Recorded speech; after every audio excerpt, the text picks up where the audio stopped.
High friends, வணக்கம். Welcome back to Tamil Mithran. Allu Arjun நடிப்பில் உருவாகியிருக்கிற புஷ்பா 2 படம் ரிலீஸ் ஆகி மிகப்பெரிய வெற்றியை கொடுத்துருக்கு. விமர்சன ரீதியாக வித்தியாசமான கருத்துக்கள் இருந்தாலும் கமர்ஷியல் மூவிக்குன்னு இருக்கிற ரசிகர்கள் படத்துக்கு மிகப்பெரிய வெற்றியை கொடுத்துருக்காங்க. இது வரைக்கும் படம் 829 கோடிக்கு மேலே வசூல் பண்ணியிருக்கு. முன்னதாக புஷ்பா 2 ட்ரெய்லரை பாட்னாவில் ஒரு பொது வெளியில் ஸ்க்ரீன் பண்ணியிருந்தாங்க.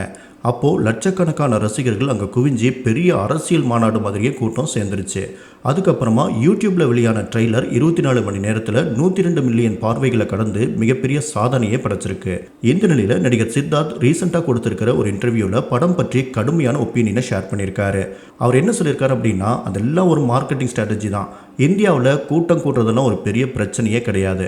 நம்ம நாட்டில் ஒரு ஜேசிபியை நிறுத்தி வச்சா கூட தான் கூட்டம் கூட்டிகிட்டு இருக்கு. அந்த மாதிரி தான் பீகாரில் கூட்டம் கூட்டினதும். அதெல்லாம் அவ்வளோ பெரிய விஷயமே கிடையாது. பெரிய கிரவுண்ட் ஃப்ளோர் வச்சு ஆர்கனைஸ் பண்ணால் கூட்டம் கூட தான் செய்யும். அதுக்குன்னு ஒரு பாடல் இருக்குது, படம் இருக்குது, அதெல்லாம் ஓகே தான். இந்தியாவில் கூட்டம் கூடுறதுக்கும் குவாலிட்டிக்கும் சம்மந்தமே கிடையாது. அப்படி பார்த்தா எல்லா அரசியல் கட்சிகளும் ஜெயிச்சுட்டு தானே இருக்கணும். எல்லாருக்கும் இங்கே கூட்டம் கூட்டிகிட்டு தான் இருக்குது. ஆனால் எங்கள் காலத்தில் அதை பிரியாணி குவார்ட்டர் பாட்டில் அப்படின்னு சொல்லுவாங்க. அதுக்கு தான் அங்கே கூட்டம் கூட்டிகிட்டு இருக்கோம். அதுதான் காரணம். கூட்டம் கூடுறது ஒரு பெரிய விஷயமே கிடையாது அப்படின்னு சித்தார்த் சொல்லியிருக்காரு. தெலுங்கு சினிமாவில் நடிகர் அல்லு அர்ஜுனுக்கு சீனியர் தான் நடிகர் சித்தார்த். ஆனால் அவரால் அல்லு அர்ஜுன் அளவுக்கோ அல்லது அங்கே இருக்கிற மற்ற பெரிய ஹீரோக்கள் அளவுக்கோ பெருசாக வளர முடியல. இந்த விருத்தியில் தான் நடிகர் சித்தார்த் இப்படி சொல்லியிருக்கலாம் அப்படின்னு சொல்கிறாங்க.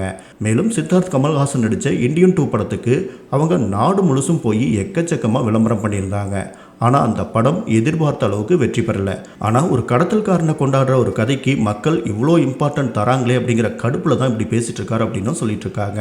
சித்தார்த்துக்கு அல்லு அர்ஜுன் மேலே என்ன கோவம் அல்லது புஷ்பா 2 மேலே என்ன கோவம், இவ்வளோ வன்மத்தை கக்குற அளவுக்கு என்ன பிரச்சனை, உங்களோட கமெண்ட்ஸை ஷேர் பண்ணுங்கள்.